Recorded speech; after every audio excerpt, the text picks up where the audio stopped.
Si San Marcos na siyang ipinagdiriwang natin ngayon sa araw na ito. Siya po hindi kasama sa 12 alagad. Pero siya ay nakasama ni San Pedro at San Pablo. So bahagi yun. Kaya kung kalimitan ng kanyang isinulat, ay marami rito ay mula kanina kay San Pedro na siya naging kabahagi ng kanyang paglalakbay at ng kanyang pangangaral. At yung ipinamanig ko rito yun, yung umayo kayo at ipangaral ang mabuting balita sa lahat ng dako. So, ipangaral ang mabuting balita sa lahat ng dako. Ibig sabihin, mabuting balita, hindi masamang balita. Bahagi yun na makita ko natin, dapat daw ang dala-dala natin ay mabuting balita, hindi masamang balita. Kaya sabi nga ngayong panahon na ito, ang kalimitang nabibili ay masamang balita. Mas pinaniniwalaan akong tusin yung masamang balita. Pero yun yung paanyaya ni Jesus, mabuting balita. Alam naman natin kung alin yung mabuti at kung alin yung masama. Kung ano yung positive at kung ano yung negatibo. Bahagi yun. Ano hindi lang ako sa mabuting balita, yung mabuting balita ng alin ng Panginoon. Bagaman sabi nga namin lahat ng mabuting balita ay maganda na. Kaya lang, isa rin yung dahilan kung bakit isinulat ni San Marcos ang itong mga ebanghelyo na ito ay para ipakilala yung mabuting balita ng Panginoong Jesucristo. Tumutukoy sa ating Panginoong Jesucristo. Sa lahat na pala ng mga ebanghelista, San Mateo, San Marcos, San Lucas, at San Juan. Ang pinakauna ko ay kay San Marcos.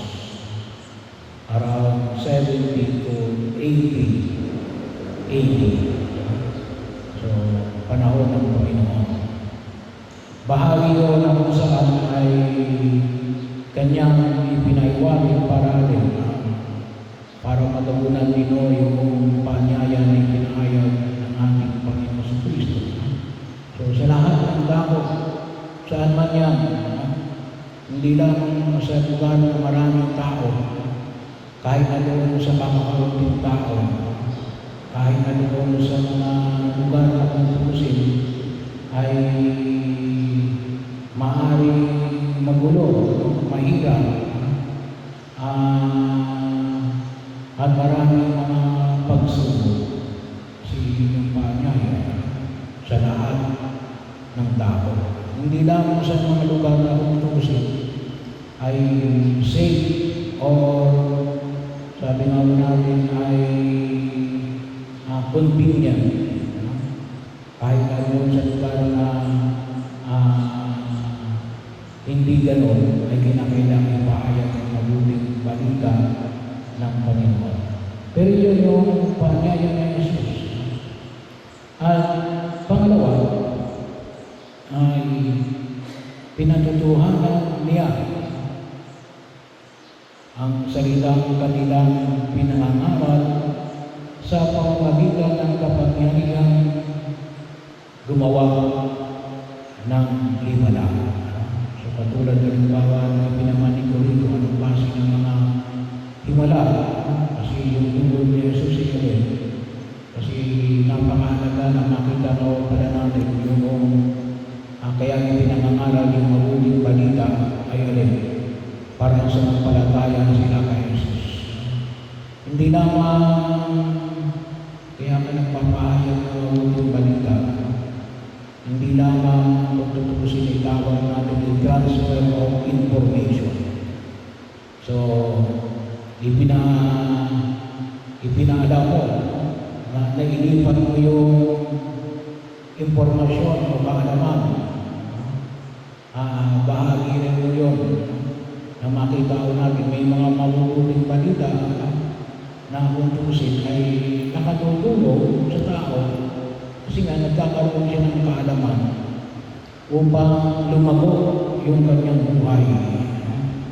So, may mga ganon sa Facebook, sa YouTube, marami kang nakikita ng mga informasyon na pwede magdulog sa iyo ng kaalaman para lumago ka. Pero dito ay hindi sila paralin sumampalataya. Napakahalaga. Kinakailangan umahantong sa pananampalataya. Tayo mga sumasampalataya. Dapat lumalalim tayo sa pananampalataya. At binanggit dito yung yung mabinyagan. Bakit? Sapagkat itong dalawang ito ay magdudulot ng kaligtasan. Kasi nais natin na maligtas ang tao. Hindi lamang sa pangailangan ng daigdig na ito, ngunit maligtas para saan? Sa buhay na walang hanggan. Kaya napakahalaga na makita mo natin na yung pagbahagi natin ng mabuting balita, tunay na magdudulot ng pananampalataya, pagpapalago ng pananampalataya. At ano yung pinamani ko rito na ipinahayag ko rito ni San Marcos na ipinangaral sa pamagitan ng kapangyarihan gumawa ng himala. So, ano yung mga himala na nakita namin dito kasi binigyan sila ng kapangyarihan, balayas ng demonyo. So, bahagi mo yun, kaakibat mo yun. Yung magsalita sa iba't ibang wika, hindi lang mo magsalita, maging para naiintindihan. Kasi bahagi, pahayag, paano mo may papahayag kung hindi ka naiintindihan. Kaya yung tinatawag natin speaking in tongues. Kasi may mga naging speaking in tongues na kuminsan ibang salita, wala namang nakakaintindi. Hindi mo yun. Kaya ako sinabi na nagpapahayag ng mabuting balita sa ibang wika ay para yung makarinig sa iyo ay makaunawa at sumampalataya kay Jesus. Hindi para paguluhan. Ano ba binanggit ko rito? Hindi maano lumabot man na ahas. Kapag ahas, hindi mo naman dadamutin yan. Ibig sabihin, noong panahon na yun, ito kasi isa sa mga pamamaraan ng assassination, yung ahas. Inilalagay yan minsan sa mga lugar na halimbawa gusto lang i-assassinate. Pero ayaw magpakilala kung gustong pumatay sa iyo, yun, ahas. At ganun din yung laso. Kaya sinabi nito na uminom ng laso. Hindi sapagkat iinom sila ng laso. Ngunit may mga taong gustong pumasok sa kanila ay ipagtatanggol sila ng Diyos. So ito po laso at saka ito po ahas. Ito po ay pamamaraan na pagpatay ng panahon na yun. Kaya pinag-aadyan sila ng Diyos. Magpagaling sa mga may sakit. Isang biyaya na huwag namin kalimutan. Yung magpagaling ng mga may sakit. Kaya nga napakalaga ko yung pagkapahin ng langis sa mga may sakit. At ginawa rin namin tuwing linggo. Meron din tayong healing session na nagdanais na humingi ng kagalingan, anumang uri ng ating karamdaman.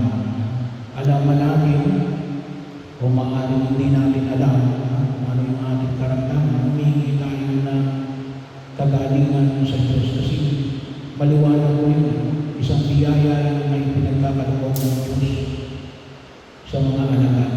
Ay ang kalimutan ko sa amin kapag yung isip natin ng pagkapahin ng langis sa mga may sakit ay para lamang sa paghahanda sa kamatayan. Hindi yung para din yan sa mga nagnanais na gumaling.